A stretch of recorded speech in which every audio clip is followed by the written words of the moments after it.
Hello, मैं चेतनलाल रेगर, सह आचार्य समाजशास्त्र, राजकीय महाविद्यालय शाहपुरा, जिला भीलवाड़ा।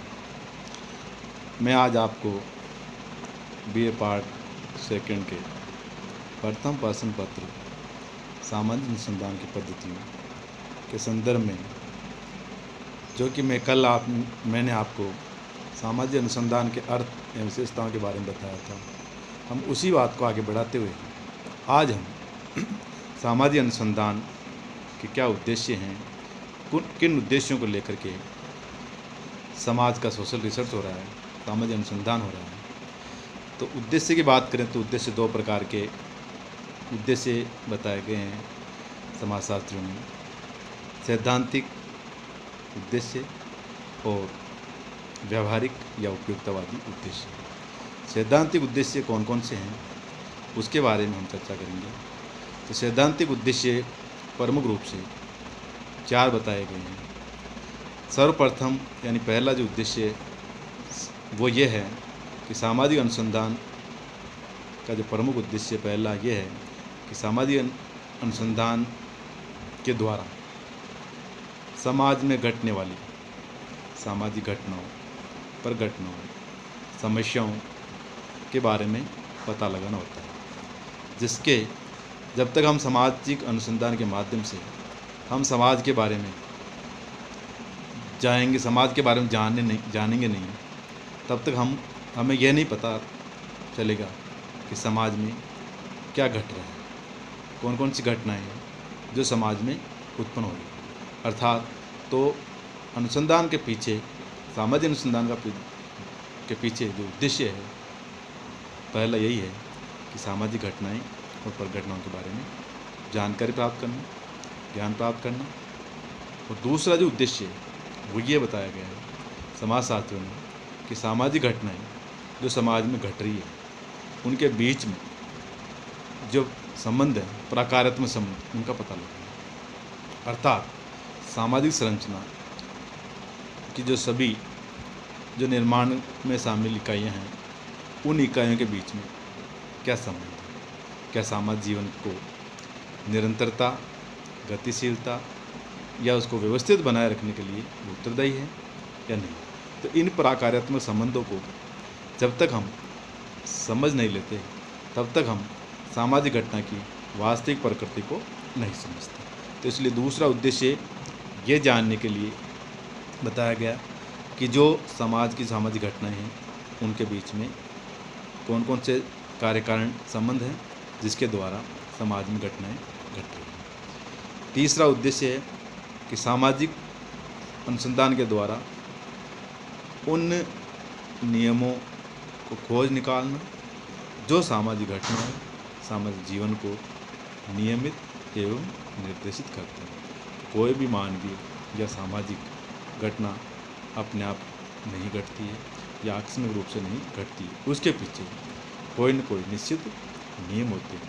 तो उन नियमों के बारे में पता लगाना ये सामाजिक अनुसंधान का एक तीसरा सैद्धांतिक उद्देश्य है। चौथा उद्देश्य जो बताया गया है वह है कि सामाजिक अनुसंधान के द्वारा नवीन अवधारणाओं को विकसित करना, नए सिद्धांतों का निर्माण करना और साथ ही साथ जो पुराने सिद्धांत हैं उनका पुनः परीक्षण करना। कई बार परिस्थितियां बदल जाने के कारण अनुसंधान की विधियों, प्रविधियों, उपकरणों में भी सुधार लाने की आवश्यकता होती है। तो ये सब ज्ञान अनुसंधान के माध्यम से ही संभव है।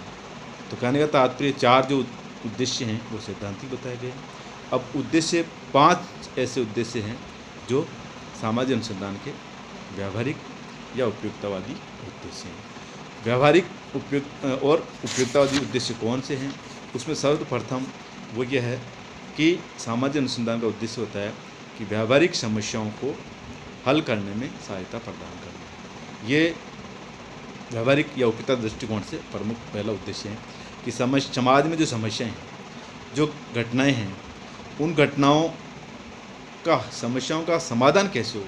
तो उन समस्याओं का समाधान तभी हो पाएगा जब हम ये अध्ययन अनुसंधान के माध्यम से जान पाएंगे कि समाज में जो घटनाएं घट रही है उनके पीछे कौन कौन से कारण हैं, तो उन कारणों का निवारण कैसे किया जा सकता है। तो ये उद्देश्य लेकर के सामाजिक अनुसंधानकर्ता समाज में उन समस्याओं को हल करने के दृष्टिकोण से उनका अध्ययन करता है। तो दूसरा उद्देश्य सामान्य अनुसंधान का वो ये है कि उद्देश्य जो है प्रशासन को सुचारू रूप से चलाने में मदद करता है। तो सारा यानी कि समाज की जो व्यवस्था है व्यवस्थित रूप से चलती रहे, या उसका प्रशासकीय जो कार्य है वो व्यवस्थित रूप से चलता रहे, इसको उद्देश्य भी व्यवहारिक उद्देश्य के रूप में बताया गया। तो प्रशासन को व्यवहारिक रूप से समाज के लिए व्यवस्थित रूप से चलाने के लिए भी उत्तरदायी माना गया है।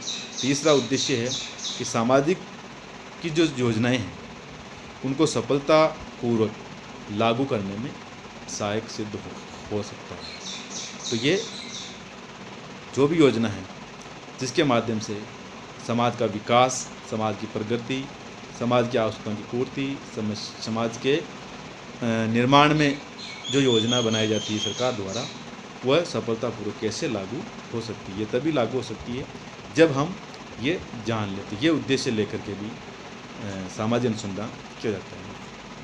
चौथा उद्देश्य जो है व्यवहारिक उद्देश्य या उपयुक्तवादी उद्देश्य, वो ये है कि सामाजिक अनुसंधान के द्वारा हम सामाजिक घटनाओं पर नियंत्रण प्राप्त कर सकते हैं। अर्थात इस नियंत्रण द्वारा मानव जीवन को अधिक सुखकर बनाया जा सकता है। तो कहने का तात्पर्य आज सामाजिक घटनाओं के संबंध में हमारा ज्ञान सीमित है और इसी कारण हम उन्हें नियंत्रित नहीं कर पाते। तो परिणाम स्वरूप क्या होता है, सामाजिक समस्याएं उत्पन्न होती है। तो उन समस्याओं के बारे में जो है जानकर उस पर नियंत्रित करने के उद्देश्य से भी सामाजिक अनुसंधान कार्य संपन्न किया जाता है।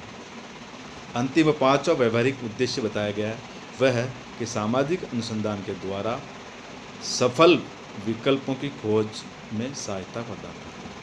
अर्थात हम किसी भी कार्य को सफलतापूर्वक संपन्न किस तरह से कर सकते हैं, इसके लिए कौन कौन से विकल्प, कौन कौन से तरीके उचित और व्यावहारिक हो सकते हैं, ये जानने के उद्देश्य लेकर के भी सामाजिक अनुसंधान का कार्य समाज में किया जाता है। इस तरह से सैद्धांतिक और व्यावहारिक, इस प्रकार दो तरह के जिसके 9 कुल उद्देश्य लेकर के सामाजिक अनुसंधान का कार्य समाज में किया जाता है। फिर भी हम अगला जो हटेंगे वो है सामाजिक अनुसंधान की उपयोगिता या उसकी इम्पोर्टेंस क्या है।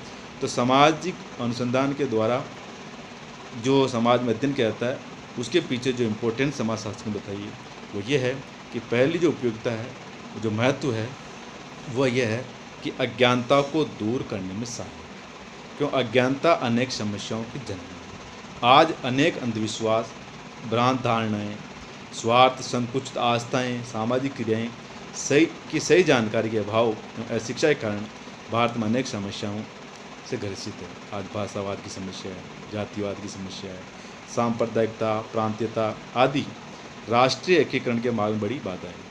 तो इनसे तभी छुटकारा पाया जा सकता है जब हम सामाजिक अनुसंधान के द्वारा अज्ञानता को दूर करें। तो अज्ञानता के दूर करने के दृष्टिकोण से सोशल रिसर्च का बड़ा महत्व बताया गया है। और दूसरा जो महत्व, इम्पोर्टेंस है, वह है कि नवीन ज्ञान की प्राप्ति में सहायक। अर्थात मानव सभ्यता का विकास ज्ञान की प्राप्ति पर ही बहुत कुछ आधारित है। यदि ये कहा जाए कि सभ्यता का विकास मानव की सुख सुविधाओं में वृद्धि का पीछे सामाजिक अनुसंधान ही के द्वारा संभव, तो कोई इसमें बड़ी हैरत की बात नहीं होगी। इसी संदर्भ में हेरिंग ने भी कहा था कि अनुसंधान का प्रत्यक्ष प्रकार्य ज्ञान के मौजूदा भंडार में नवीन ज्ञान को जोड़ना है। अर्थात नवीन ज्ञान से जहाँ मानव की जिज्ञासा, ज्ञान पिपासा शांत होती है, उसे आत्मसंतोष मिलता है, वहाँ साथ ही प्रगति के पथ पर आगे बढ़ने में सहायता भी मिलती है। अर्थात नवीन ज्ञान